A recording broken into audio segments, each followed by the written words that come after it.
This weekend on Saturday, the talk of college basketball was North Carolina versus Duke, game 2. Game 1, Duke won 87-70, and it wasn't that close. Duke was up 30-something at one point in the second half. So it wasn't that close. This time around was a lot better. I'll give some recap briefly on the game, and then I'll kind of go into something a little bit, the deeper meaning for what this means for North Carolina basketball and Duke basketball and the go forward and outlook and things of that nature. So everybody knows Duke's got the number one player in the class. Duke's got the future first overall pick in Cooper Flagg. Last night he got in foul trouble and missed a hefty portion of the first half. He got 2 fouls early, sat down, came back, picked up a third in the first half. He got a charge call. So he missed a lot of time in the first half. Carolina actually was down like 4 when he went out with 2 fouls, and they actually ended up being down 15 at some point with him on the bench. Carolina goes on a crazy flurry. RJ Davis, their point guard, senior point guard, he all of a sudden can't miss. Carolina's down 1 at half, and then to start the second half, they came out again, still kind of on, I won't say on fire, but they were definitely like on tilt, and ended up getting a 6-point lead, and then Duke just kind of really buckled in on defense. Duke's a taller, longer, a little more physical team than North Carolina is. It's a really bad matchup for North Carolina. It's one of those matchups where it's like you have to figure out a way to counteract what your the shortcomings are, and the best way to do that is shooting threes. North Carolina isn't they've got guys who can make a shot, but they're not marksmen from 3. They're not about to be out here shooting 40% as a team. They've got some guys who can shoot it pretty well, but I think there was a point in the second half where the commentators were talking about how North Carolina had 22 field goals and 5 assists. They don't have a super great way of generating open threes, right? Because a lot of those assists would come from open threes, not just dishing to the paint off a drive, but driving kicks, ball rotation, swing to the man type stuff. Ball goes across, crosses the court for threes. That's not really their bag. And it's really hard against a team who's super long and athletic in Duke, who, even if you get a shot that's open against 90% of the league, it's not open against them. I don't know if you guys remember that time Zion in college closed out for that corner 3 and jumped really high and got a block. It's stuff similar to that. Cooper Flagg did it against Jalen Withers, one of North Carolina's bigs, in the corner, a shot that's open against everybody else, but not against them. The reasons why it's a bad matchup go beyond just personnel, though. I think that North Carolina's play style, the way they've wanted to play all year, is kind of you come down the court. So Roy Williams, he ran the secondary break. My coach in high school, he used to try to kind of emulate that secondary break. So your power forward takes the ball out because they trail. Point guard goes up the side, throws it immediately to the corner to see if you can't get a quick one-on-one. If you can't, you pass it out, you swing it, and then you kind of go into your offense, whatever that offense is. Now, what North Carolina's offense is, where it differs from Roy, is after the secondary break, it was all about big-to-big screening to get your big man in a position to get the ball on the post, paint touches, so on and so forth. This iteration of the Tar Heels don't really have a good paint presence, a good offensive paint presence. They don't really have a great defensive paint presence either, but they don't have a really good offensive paint presence. So that play style's not going to work. I also don't necessarily think that's Hubert Davis's way of coaching. I just think that with Armando Bacot the last couple of years, he's just kind of, you got to give him the ball. But I don't think that's his way of coaching. So they end up doing a lot of I notice a lot of running a specific action, and then after that it kind of just resorts to pick and roll. And the problem with pick and roll, when you have undersized guards, one is a shot hunter and one is pass first. So Elliot Cadeau your, who I guess we'll probably call more of your traditional ball handler, pass first point guard, is not looking to score. So teams are starting to understand he's not looking to score. They deflect a lot of his passes, but then the passes that do get through get dropped because he does pass up some good shots for passes that, I mean, just end up as a turnover, as a tough shot for your big anyway, or they don't catch the ball. You might as well just shoot it. When he gets aggressive, he's a true sophomore. He's still learning how to pick his spots. Then you got RJ Davis, who's a score first, but he's undersized, and you could tell even against Duke last night, he would much rather shoot a jump shot rather than attack the basket because not going to be as successful at 6 foot. When, again, Duke's starting point guard, Tyrese Proctor, he's 6'6", starting point guard. So what ends up happening is, like I said, Carolina gets stuck in this pick and roll, and they don't have any, like, dual action. Like, one thing I've noticed about offenses, like great offenses, is more than one thing is happening at a time. In the NBA, because of how much space is on the court, because of how good these players are, and because of the play style of certain stuff, you could go pick and roll for a quarter and, have success when you have the right guys doing the right stuff. You can't do that for a season. And North Carolina's offense tends to, you get into, okay, that initial set didn't work. All right, that play didn't work. All right, cool. Now let's pick and roll. And it's just kind of like, there's nothing they can do defensively. They got 2 short guards, and so teams that just shoot over them, it's just kind of, that's what it's been for years.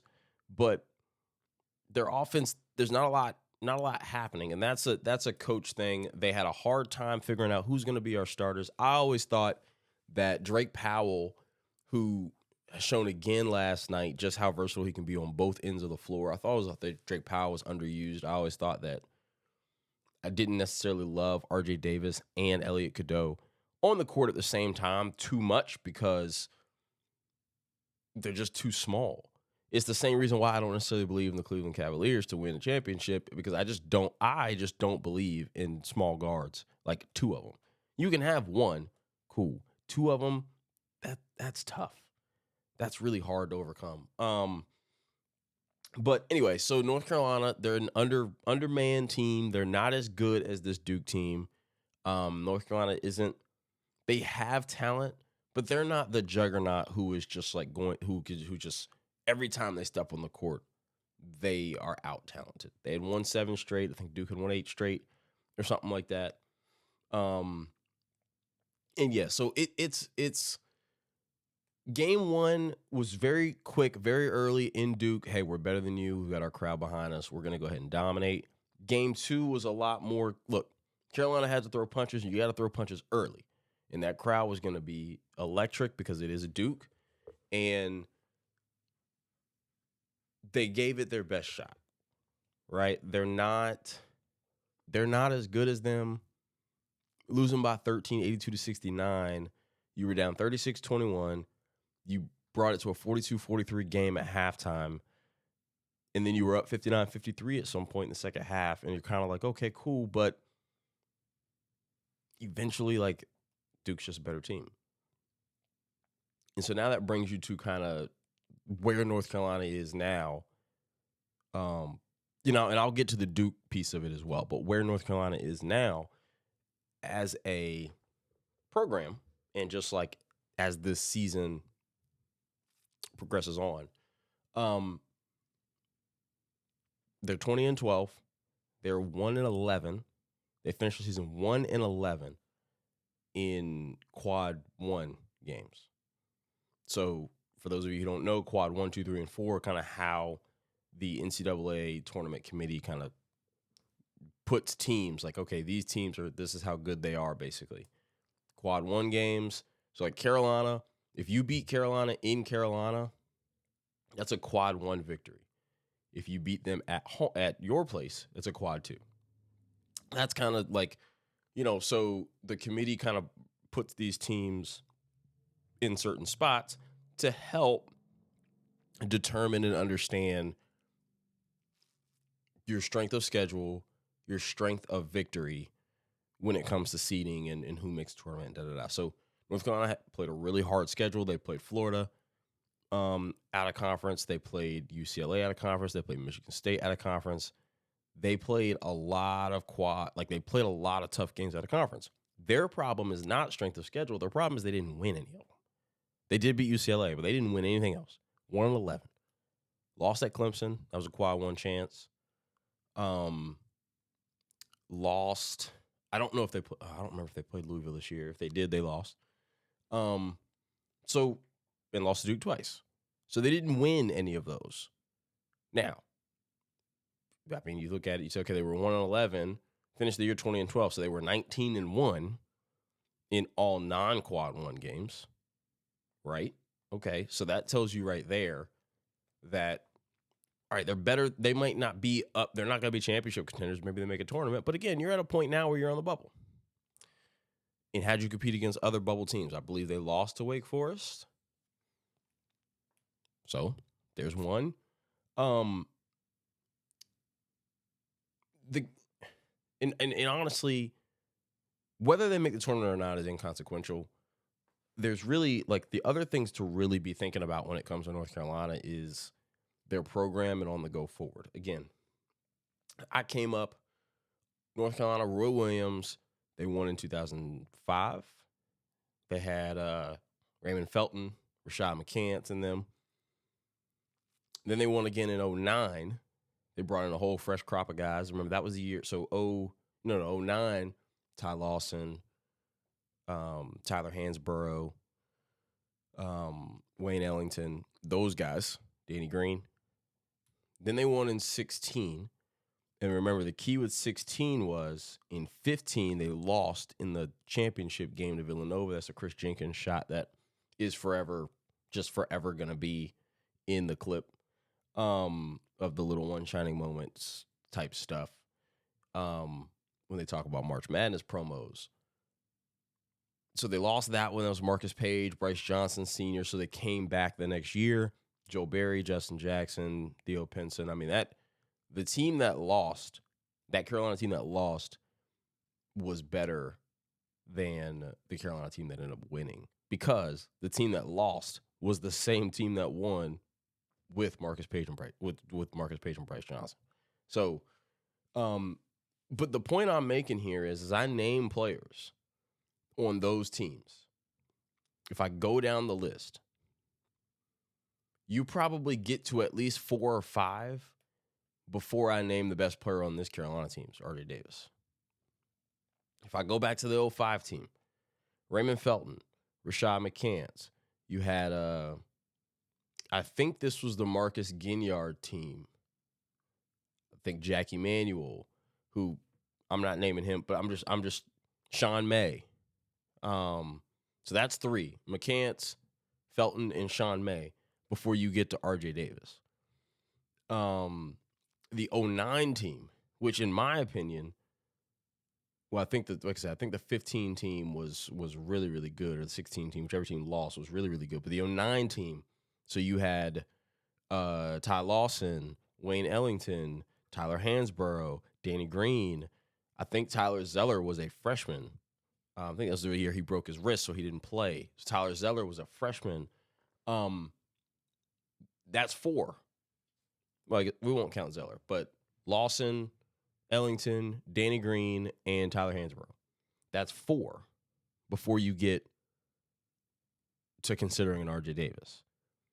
That 2015 team, Marcus Page, Joel Barry, Justin Jackson, Theo Pinson, Isaiah Hicks, Kennedy Meeks, Bryce Johnson. That's 7. I think I said 7. That's 7. And if you don't want to put Justin Jackson there, because at that year, he was only a sophomore, sure, take him off. 6. You want to take Theo Pinson off too? Take him off. 5. And I'm not even talking about the years they didn't win. The Kendall Marshall, Harrison Barnes, Zeller, and John Henson, and PJ Hairston, and Reggie Bullock. Like those teams, those were like your prototypical Carolina talent standard where it's like, oh, got it. So we have Kendall Marshall, and I don't remember if it was Dexter Strick. I don't remember who it was who was starting at the 2. And then you got Harrison Barnes, Henson, and Zeller, and we got PJ Harrison and Reggie Bullock off the bench. Like that, you want to talk about teams that are stacked. That team was stacked. Those are when Carolina fans are thinking about the good old Carolina, that's what they're thinking about. They're not thinking about, oh man, like our best player was Baycott. He didn't get drafted. And then our second best player was Harrison Ingram. He went in the late second round. This year, nobody on this team is getting drafted. Carolina fans are looking at the state of the program, and they're just kind of like, what happened? Now, one thing people have to understand, Hubert, this is year 4. Hubert's first year replaced Roy. They went to the championship. They got hot late. They made it all the way to the finals and should have won the championship game. Should have beat Kansas. They didn't do it. The following year, they came back. All of them came back. They said, we got unfinished business. Did not make the tournament. The following year, last year, they said, hey, they actually, I won't say that they got hot late, but I definitely think that they just kind of played well, played solid, And then next thing you know, they were a 1 seed. Lost in the Sweet 16 to Bama, who did make the Final Four. And now this year, square on the bubble. I don't know if they've done enough to earn it. And so, I didn't really talk much about, because of all the, I wasn't really active. I didn't talk a lot about the Hubert on we're going to have a GM and this, that, and the third. But the fans of North Carolina, because the other thing we got to realize too is Roy's last couple years, it wasn't like it was all just gravy either. But the fans of Carolina are kind of looking at this program and are just like, what happened? And now football has committed to Bill Belichick, and it all comes down to money. And so it's very interesting to see. This is where Carolina is. Does Carolina want to stay here, or does Carolina want to get serious about getting back to it? Because Duke didn't have to fall off for 6 years before whatever. Duke may have a down year here and there, but Duke adjusted to the times, and it's paying dividends. So I guess I'll use that to transition over to Duke. Hey, man, it's championship or bust, man. You're the best team in the ACC. To be quite honest with you, I don't care if you lose in the ACC tournament, right? You don't lose to the 8 seed, or don't lose to North Carolina, but you lose to Clemson in the ACC championship game, that's cool. Whatever. No big deal. But it's Final Four or bust. That team is too talented. There was a stretch in that second half where you're kind of looking at Duke and you're like, hey, guys, what is this? This is not how you win a championship. What is going on here? Y'all are better than them. You know you're better than them. You're more talented than them. Tighten up, wake up, and let's go get it done. And that's exactly what they did, and that's what they're going to have to do, because they're going to see teams like that North Carolina team in the tournament playing just as scrappy and just as hard and selling out, but they're also going to be a little more talented than that North Carolina team. You're not going to be able to have 14 turnovers at some point in the second half while that team has 3 and think that you're still going to be winning the game. That's not going to happen. And because the NCAA tournament is so finite, you lose, you're done. As Stephen A. Smith says, that's when backsides get tight. So Duke is in a really good position. They haven't been tested. I think that people overblow that a little bit. And for Carolina, man, it took Hubert all except the last month to understand that, hey, man, I got some hoopers on this team and I just need to go let them hoop, rather than asking these freshmen to just be a part of this system and just do this thing I'm telling you to do and be so robotic. You notice when you finally say, hey man, compete on the defensive end and then go hoop on offense. That's what happens. So I'm interested to see, because Hubert got an extension next year. This year, it's kind of like you kind of catering to RJ Davis a little bit. Like, oh, he's your senior leader, blah, blah, blah. Next year, when it's like, hey, and I don't know, Ian Jackson's probably going to go pro. Drake Powell's probably going to go pro because he's 6'8", 6'9", long, athletic, and he can shoot. So he's probably going to go. They're probably going to both be gone. But it'll be interesting to see next year, when guys, a little more freedom, a little less one player specific, and a little more team centric for North Carolina. So last night, North Carolina 69, Duke 82. It was a good game to watch. It was a fun game to watch, and it did feel for a second like, oh shit, Carolina might win this game, which I think winning that game probably would have gotten them in. Now they need to not lose to somebody stupid in the ACC tournament and try to beat Duke on a neutral site, which I don't think they'll do. And as for Duke, hey, let's go. It's time.